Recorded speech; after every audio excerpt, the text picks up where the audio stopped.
My name is Maya, and I'm hovering somewhere around the 30-year mark.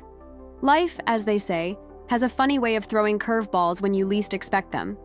I've always been a bit of a romantic, believing in the whole happily ever after narrative. Marriage to me was supposed to be the solid, unwavering foundation of love and companionship. And for the most part, it has been.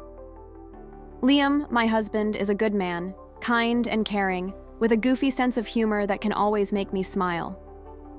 We have our moments, of course, the occasional tiff over household chores or differing opinions on weekend plans, but nothing that ever felt insurmountable. Before Liam, there were other chapters in my life, other relationships that shaped me, for better or worse.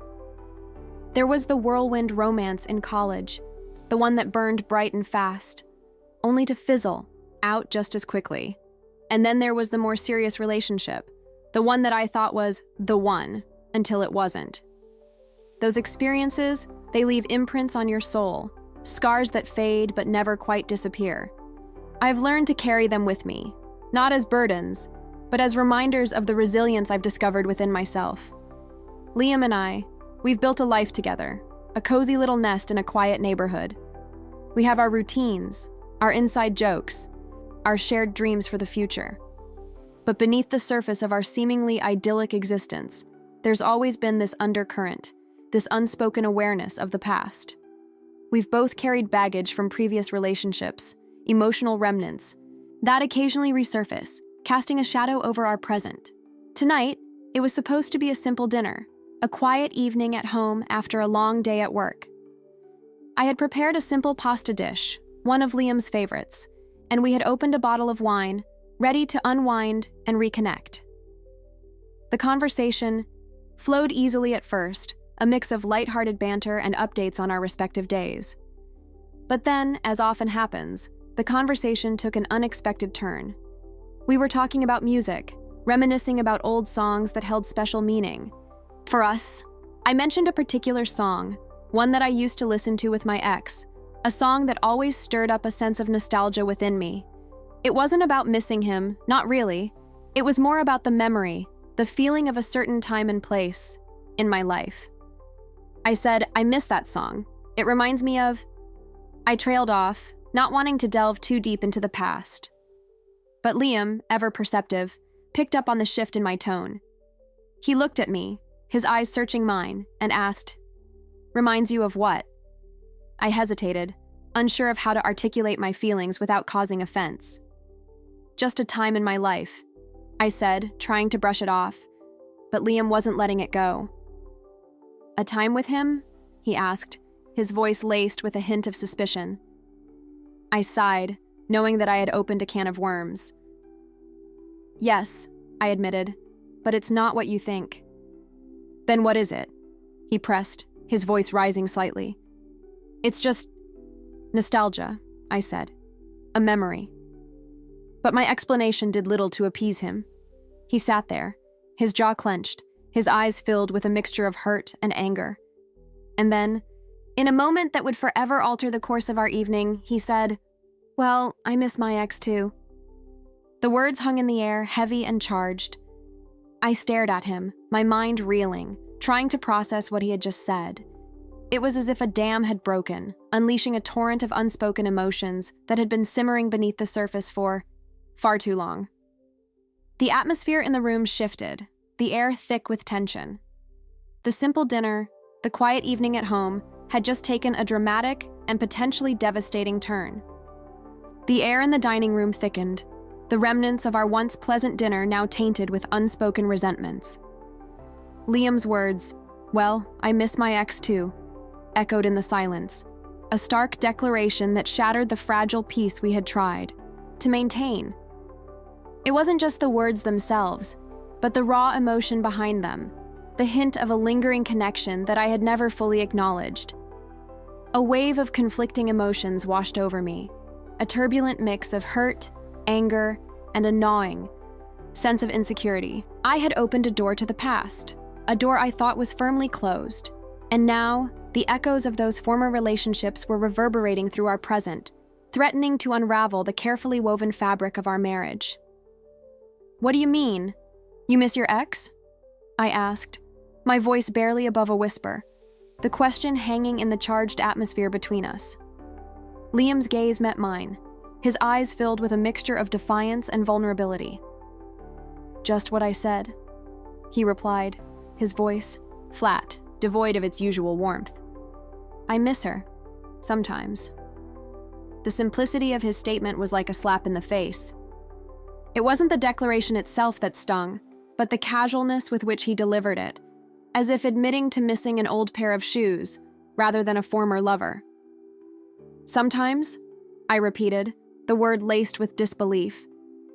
"Sometimes you miss the woman you used to share your life with?" "It's not like that," Liam said, his voice softening slightly. "It's not about wanting to be with her again. It's just memories. We shared a lot of history, a lot of experiences, and sometimes those memories surface, unbidden." His explanation did little to soothe my wounded pride. I understood the concept of nostalgia, the way certain songs or places could trigger a flood of memories. But this was different. This was about a person, a woman who had once held his heart, a woman who still held a piece of his past. "And what about my past?" I asked, my voice trembling slightly. "Do you think I don't have memories too? Do you think I don't have moments where I think about my ex, about the things we shared?" "That's different," Liam said, his voice defensive. "You were the one who brought it up." "Different?" I scoffed, the irony of his statement not lost on me. "How is it different? Because I dared to mention a song that reminded me of a time in my life? Because I dared to be honest about my feelings?" "You said you missed him," Liam countered, his voice rising slightly. "You didn't just mention a song. You said you missed him." "I missed a feeling," I clarified, my voice laced with frustration. "A feeling of a certain time, a certain place. It wasn't about him, not really. It was about me, about a part of my life that shaped who I am today." But my explanation fell on deaf ears. Liam was too caught up in his own insecurities, too wounded by my casual remark to see the nuances of my emotions. He was fixated on the word miss, clinging to it like a lifeline, using it as a weapon to deflect his own insecurities. The conversation spiraled downwards, a vortex of accusations and defenses, each word a sharp barb, each sentence a painful reminder of the fragile nature of trust. We were two people, bound by love and commitment, yet separated by a chasm of unspoken fears and unresolved emotions. The dinner that was supposed to bring us closer had instead driven us further apart, leaving us stranded in a desolate landscape of unspoken resentments. The aftermath of our dinner conversation was a heavy silence, a tangible weight that hung in the air between us. We retreated to separate corners of our home, each lost in our own thoughts, grappling with the raw emotions that had been laid bare. The comfortable familiarity of our shared space now felt alien, a battleground where unspoken fears and insecurities clashed. I found myself pacing the living room, my mind replaying the events of the evening, searching for answers, for some semblance of understanding. Why had Liam's confession hit me so hard? Was it the lingering presence of his past, the realization that another woman still held a piece of his heart? Or was it something deeper, a reflection of my own insecurities, a fear that I wasn't enough, that my past somehow diminished my worth in his eyes? I thought about my own past, the relationships that had shaped me, the lessons I had learned. There was the first love, the naive infatuation that had ended in heartbreak, leaving me with a lingering sense of vulnerability. Then there was the longer relationship, the one that had promised forever, only to crumble under the weight of broken promises and unspoken resentments. Each experience had left its mark, a scar that served as a reminder of the fragility of love, the potential for pain. I realized that my reaction to Liam's words wasn't solely about him. It was about me, about the unresolved issues that still lingered within my own heart. I had carried the baggage of my past into our marriage, the fear of abandonment, the need for constant reassurance. And in Liam's simple confession, I saw a reflection of my own insecurities, a confirmation of my deepest fears. Liam, meanwhile, retreated to our study. The door closed. the silence emanating from within a stark contrast to the storm raging inside him. I imagined him sitting there, surrounded by the books and papers that usually brought him comfort, now offering no solace. I pictured him replaying the conversation in his mind, searching for a way to reconcile his feelings, to understand the raw emotion that had spilled out. He had always been a private person, guarded with his emotions, reluctant to reveal his vulnerabilities. But tonight, the dam had broken, and the truth had surfaced, raw and unfiltered. He missed his ex, not in a romantic way, but in a way that acknowledged the shared history, the memories that lingered like ghosts in the corners of his mind. He thought about the relationship, the years they had spent together, the dreams they had shared. He remembered the good times, the laughter, the moments of pure joy. But he also remembered the bad times, the arguments, the growing distance that had eventually led to their separation. He realized that his lingering feelings weren't about wanting her back, but about acknowledging the impact she had on his life, the lessons he had learned from their time together. We both reached out to friends and family, seeking counsel, and trying to find some form of direction. These conversations gave us an outside perspective and helped us to see how our own insecurities played a large role in our reactions. We began to see that we both had a lot of healing to do, and that our relationship had taken a hit, but that it was not irreparable. The days that followed were strained, filled with unspoken tension and a palpable sense of unease. We moved around each other like cautious strangers, our once familiar home now a minefield of unspoken emotions. The silence between us was deafening, a constant reminder of the chasm that had opened up between us. Finally, after what felt like an eternity, we decided to confront the elephant in the room. We sat down at the kitchen table, the same table, where our ill-fated dinner had taken place, and faced each other with a mixture of trepidation and determination. "We need to talk," I said, my voice barely above a whisper, the words hanging in the tense atmosphere. Liam nodded, his eyes filled, with a mixture of remorse and vulnerability. "I know," he replied, his voice equally subdued. We started slowly, tentatively, each of us afraid to say the wrong thing, to reignite the flames of our previous argument. But as we spoke, as we laid bare our fears and insecurities, a sense of honesty began to permeate the air. I told him about my past, the relationships that had left me feeling vulnerable and insecure, the fear of abandonment that still lingered in the corners of my heart. I explained that my reaction to his confession wasn't about him, but about my own unresolved issues, my own fear of not being enough. Liam, in turn, opened up about his past, about the relationship that had left him feeling betrayed and insecure. He revealed that his ex-girlfriend had cheated on him, a betrayal that had shattered his trust and left him with a lingering sense of doubt. He explained that his confession wasn't about wanting her back, but about acknowledging the pain he still carried, the fear that he wasn't worthy of love. As we spoke, a sense of clarity began to emerge. We realized that our reactions weren't about each other, but about the baggage we carried from our pasts, the unresolved issues that had seeped into our present. We had both been projecting our insecurities onto each other, creating a cycle of defensiveness and hurt. "I never meant to hurt you," Liam said, his voice filled with remorse. "I was just scared. Scared that I wasn't enough, that my past somehow made me less worthy of your love." "I know," I replied, my voice softening. "I was scared too. Scared that my past made me less worthy of yours." We looked at each other, our eyes filled with a newfound understanding. We realized that we had both been carrying burdens that we had never shared, fears that we had never voiced. And in doing so, we had created a barrier between us, a wall of unspoken emotions that had threatened to tear us apart. "We need to be honest with each other," I said, my voice filled with conviction.